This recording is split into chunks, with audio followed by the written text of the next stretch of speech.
지난주 신학 공부 시간에는 역사의 의미라 하는 제목으로 공부했습니다. 역사의 가치가 무엇인가?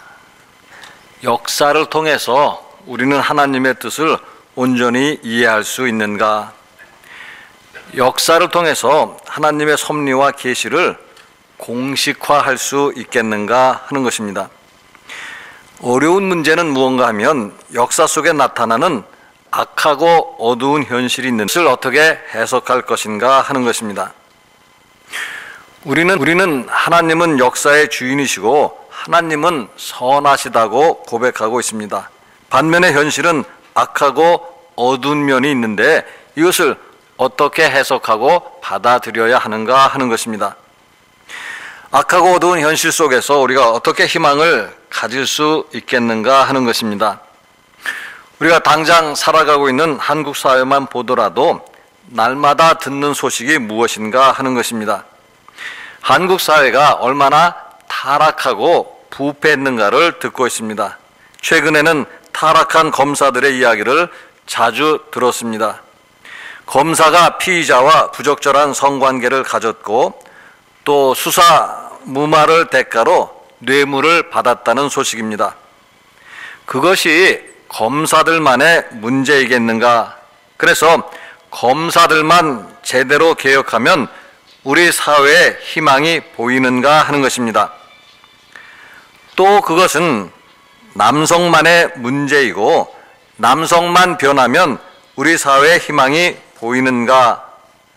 또 그것은 기성세대의 문제이고 기성세대만 사라지면 우리 사회에 희망이 보이겠는가 하는 것입니다. 루터가 가르치는 것은 역사를 누구의 눈으로 볼 것인가 그것에 대한 것입니다.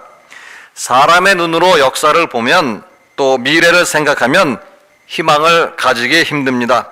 앞으로 과학이 발전하고 경제가 성장한다고 하더라도 사람의 눈으로 보면 인류의 미래에 대해서는 희망을 말하기 어렵습니다. 희망을 말하기에는 현실 세계가 너무나 악하고 어둡다는 것입니다. 반면에 성경에 보면 예언자들은 희망을 말하고 있다는 사실입니다. 오늘 14절 스바냐 그 3장 14절 보시면은요. 시온에 따라 노래할지어다 이스라엘아 기쁘게 부를지어다 예루살렘에 따라 전심으로 기뻐하며 즐거워할지라. 전심으로 기뻐하며 즐거워할지어다 마음껏 기뻐하고 즐거워하라는 것입니다. 그러면 당시에는 현실이 희망적이었는가? 당시에는 모든 사람들이 선했고 그래서 현실에 악이 존재하지 않았는가 하는 것입니다. 그 당시에도 사람들은 악했고 현실에는 어둠이 있었고 희망이 보이지 아니했습니다. 그럼에도 예언자들은 희망을 말하고 있는 것인데요. 그 이유는 예언자들은 사람의 눈을 가지고 역사를 본 것이 아니라는 것입니다.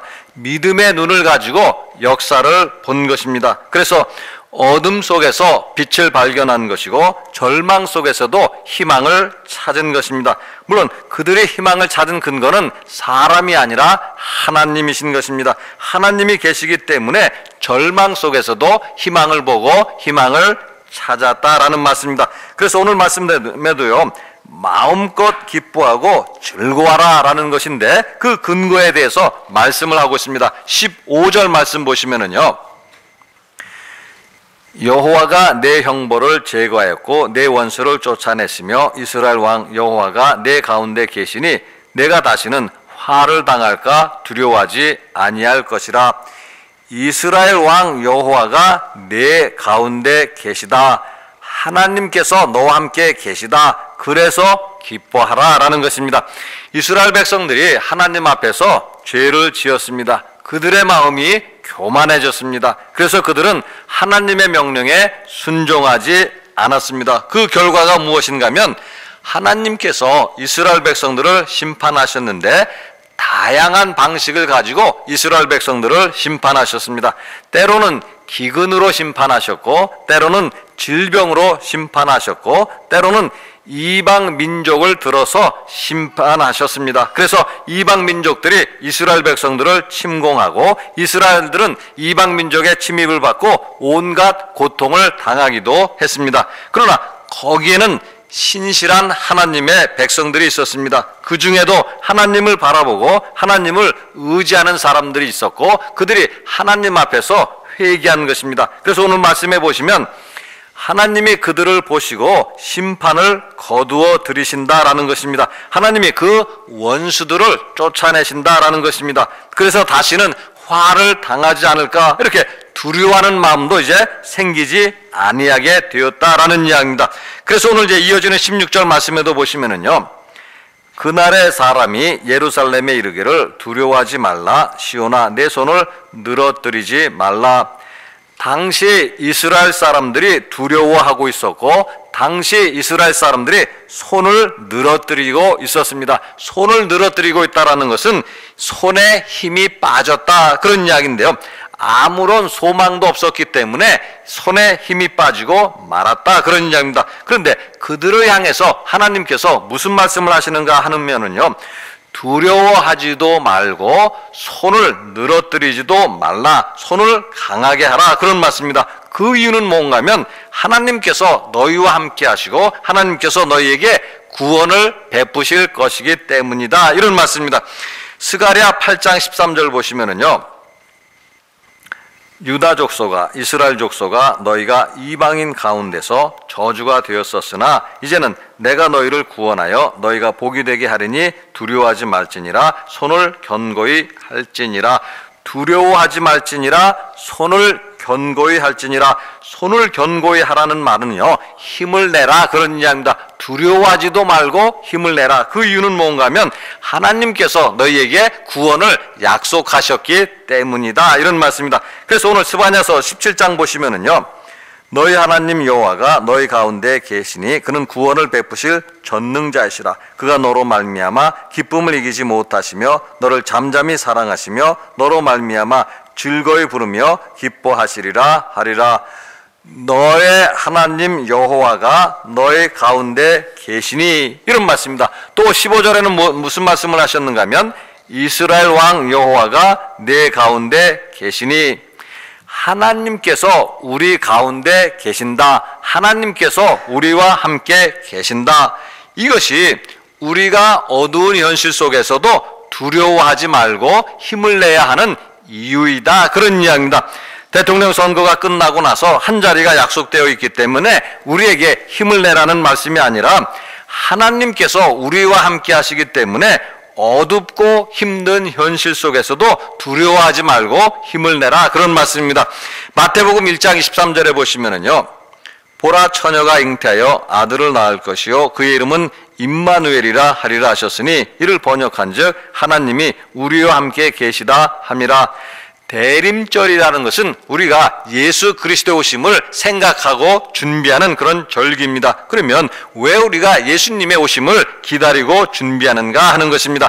하나님의 아들이신 예수 그리스도께서 우리와 함께 계시고 우리를 구원하시기 때문인 것입니다. 그래서 17절 말씀 다시 한번 보시면은요, 너희 하나님 여호와가 너희 가운데 계시니 그는 구원을 베푸실 전능자이시라. 하나님께서 우리 가운데 계시고 하나님께서 우리와 함께 하시는데 그 하나님이 어떤 하나님이신가 하는 것입니다. 그는 구원을 베푸실 전능자이시라. 구원을 베푸실 전능자, 하나님은 전능자이시다 그런 이야기입니다. 하나님은 전능자시라는 것이 무슨 뜻인가 하면은요, 누구도 하나님을 대적하지 못하고 누구도 하나님을 이길 수 없다라는 뜻입니다. 그러므로 그런 하나님과 함께하는 사람은 누구도 두려워하지 않는다 그런 이야기입니다. 로마서 8장 31절에 보시면은요, 그런즉 이 일에 대하여 우리가 무슨 말 하리요? 만일 하나님이 우리를 위하시면 누가 우리를 대적하리요? 만일 하나님이 우리를 위하시면 이렇게 되어 있는데요, 새 번역에 보면 하나님이 우리 편이시면 이렇게 번역이 되었습니다. 따라서 하나님이 우리를 위하시고 하나님이 우리의 편이라고 하면 누가 감히 우리를 대적할 수 있겠는가? 누가 감히 우리와 맞설 수 있겠는가? 그런 말씀입니다. 그래서 사도 바울이 로마서 8장에서 마지막으로 내린 결론이 무엇인가 하면 로마서 8장 38절에서 39절의 말씀입니다.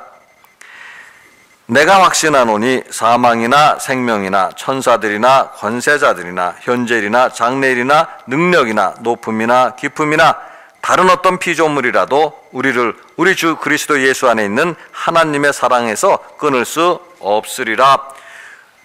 예수 그리스도 안에 있는 하나님의 사랑이 있는데 우리를 그 하나님의 사랑에서 끊을 수 있는 것이 아무것도 없다. 심지어 사망도 끊을 수 없고 심지어 천사들도 끊을 수 없다라는 사실입니다.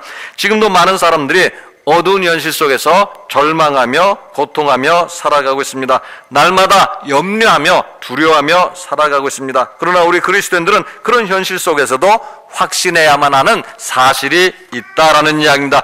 예수 그리스도께서 우리와 함께 계시고 예수 그리스도께서 우리를 구원하신다는 사실입니다.